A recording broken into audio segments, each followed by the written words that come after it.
Break के बाद आपका स्वागत है। आप देख रहे हैं हमारा खास प्रोग्राम सीधे सवाल और आज हमारे खास मेहमान हैं पूर्व केंद्रीय मंत्री और सांसद राव इंद्रजीत सिंह। राव साहब, सवाल एक और। सांसद बहुत ऊंची हैसियत रखता है, पब्लिक का नुमाइंदा होता है, उसके हाथ में बहुत कुछ होता है, वो संसद में अपनी आवाज़ भी उठा सकता है। आप जिस तरह से लाचारी जाहिर कर रहे हैं वो लाचारी एक आम आदमी तो कर सकता है, सांसद नहीं।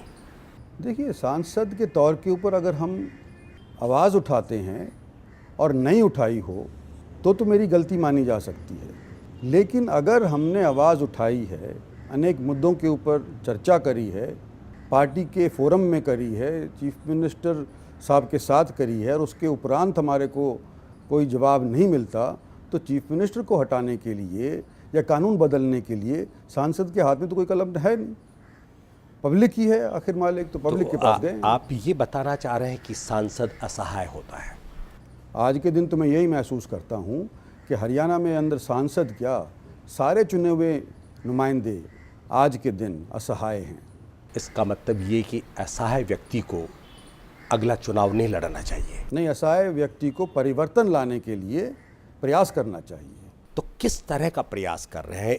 एक स्वस्थ आलोचना होती है, एक आलोचना के लिए आलोचना होती है, तो आप किस तरह की आलोचना में भरोसा रखते हैं? मैं तो आने वाले समय के अंदर मैंने एक इंसाफ मंच बनाया है। अब तो शायद वो पार्टी भी बन गई है। नहीं, इंसाफ मंच मैंने बनाया है, पार्टी मेरी बेटी ने बनाया है। इंसाफ मंच के ज़रिए आज के दिन लोगों को मैं जागृत करने का प्रयास कर रहा हूँ कि हमारी जो अनदेखी होती आ रही है, इसको अगर हमने रोकना है तो अलग अलग विभिन्न तौर के ऊपर विभिन्न नेताओं के साथ जुड़ने के नाते नहीं, बल्कि अपने खुद के हितों के अनुसार जुड़ने के लिए एक तुम प्रयास करो। और ये मंच एक नॉन पॉलिटिकल आउटफिट है। अगर इसको बल मिलता है तो सारी पार्टियाँ मजबूरन हमारी बातों को काम करने के लिए, अमल करने के लिए मजबूर हो जाएंगे। तो ये आज के दिन प्रयास। जब आपका मंच लोगों को अपनी बात सुनने के लिए मजबूर कर सकता है, तो आपकी बेटी को पार्टी बनाने की क्या ज़रूरत थी? वो तो देखिए, मंच आज के दिन एक गैर राजनीतिक रूप है, स्वरूप है, और जिस तरह की मैं आज के दिन चर्चाएं खुलेआम करने लग रहा हूँ, संभावनाएं ये भी हो सकती हैं कि शायद पार्टी के अंदर मुझे निकाल दिया जाए। ऑलरेडी हरियाणा के अंदर one man one party show हो रहा है। क्या पता आने वाले समय के अंदर एंड टाइम के ऊपर हमारे को ठेंगा दिखा दिया जाए। तो पार्टी तो इंश्योरेंस पॉलिसी है, तो इसलिए आप पहले से पुख्ता इंतजाम कर रहे हैं। बिल्कुल। रही बात चुनाव की, उस चुनाव में उतरने से पहले क्या आप कांग्रेस का टिकट मांगेंगे? ये तो समय बताएगा। अभी तो हमारे को 6-8 महीने पड़े हुए हैं, देखते हैं क्या होता है, इंतज़ार कर रहे हैं। अगर मान लो पार्टी आप, हाइपोथेटिकल क्वेश्चन है, इसको आप कांग्रेस के सांसद हैं, सिटिंग सांसद का क्लेम बनता है टिकट का, पार्टी आपको टिकट देना चाहती है, पार्टी से नहीं निकालती, तब आप क्या करेंगे? अगर पार्टी हमारे को टिकट देगी तो वो नौबत तो आए जब इसका जवाब देंगे। आज देने का कोई औचित्य नहीं है। ऐसा कोई संकेत तो नहीं है कि आपको पार्टी से निकाला जाएगा? जिस तरह से मैं बातचीत कर रहा हूँ, वो तो आपका डर है। हाँ, डर है। हाँ।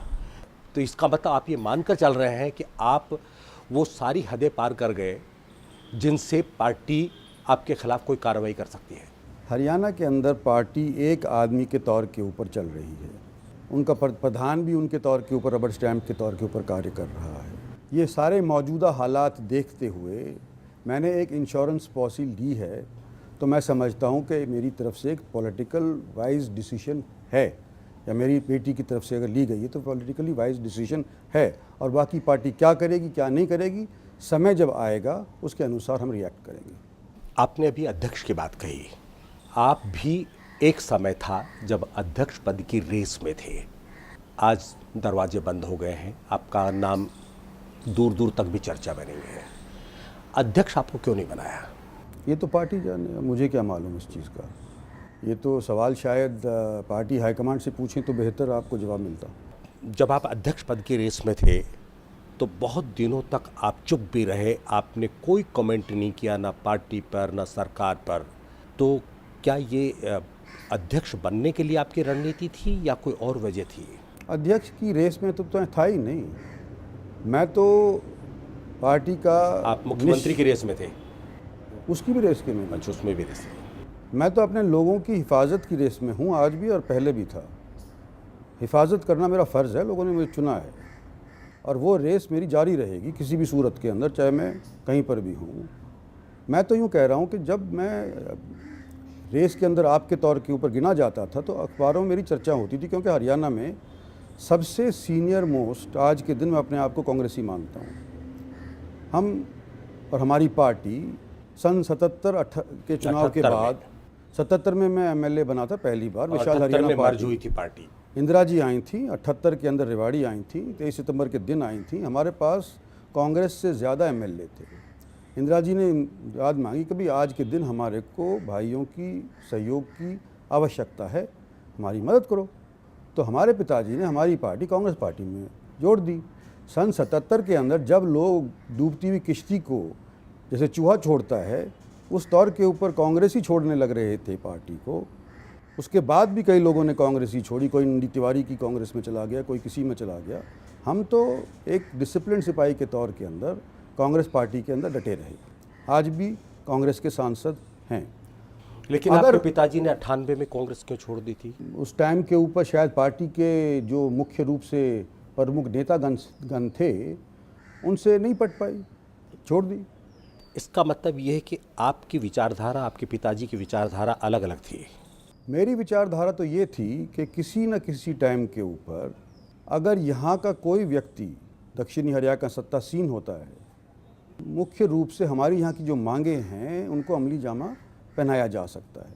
हमने खुद पार्टी चला करके देखी, मेरे पिताजी ने पार्टी चला करके देखी, उसका अनुभव था। 9-10 महीने हमने पार्टी चलाई, किसान के हित में चलाई। आज भी जो मैं गांव में जाता हूं तो लोग कहते हैं कि जब उनकी सरकार थी तो लोग एक नारा दिया करते थे, राव आया भाव आया, राव गया भाव गया। तो वो अपनी पार्टी चीफ मिनिस्टर होने के बावजूद नहीं चला सके, डिसमिस हो गई। तो मैंने ये एक उससे अनुभव के तौर पे, एक्सपीरियंस के तौर पे लेने के उपरांत ये सोचा कि 12 साल के अंदर तो कूड़ी का भी नंबर आ जाता है, वो भी खेत के अंदर खाद बनकर गिर जाती है। तो शायद किसी न किसी टाइम के ऊपर इस क्षेत्र का कोई अगर चीफ मिनिस्टर बनता है या सत्तासीन होता है तो कांग्रेस के माध्यम से स्थायी रूप से वो बन सकता है और शायद यहाँ के लोगों की जो उम्मीदें हैं उस पर अमली जामा पहनाया जा सकता है। तो ये सोच करके मैं डर रहा हूँ। फिर से लेते एक छोटा सा ब्रेक। ब्रेक के बाद भी हमारे खास मेहमान पूर्व केंद्रीय मंत्री और सांसद राव इंद्रजीत सिंह से बातचीत जारी रहेगी। आज मेरे ऊपर ये जिम्मेदारी है कि जो मेरे पिताजी की जो आशाएं थीं, मंशाएं थीं, जो आस्थाएं लोगों की उनके प्रति थीं, उसको मैं मुकम्मल करूं।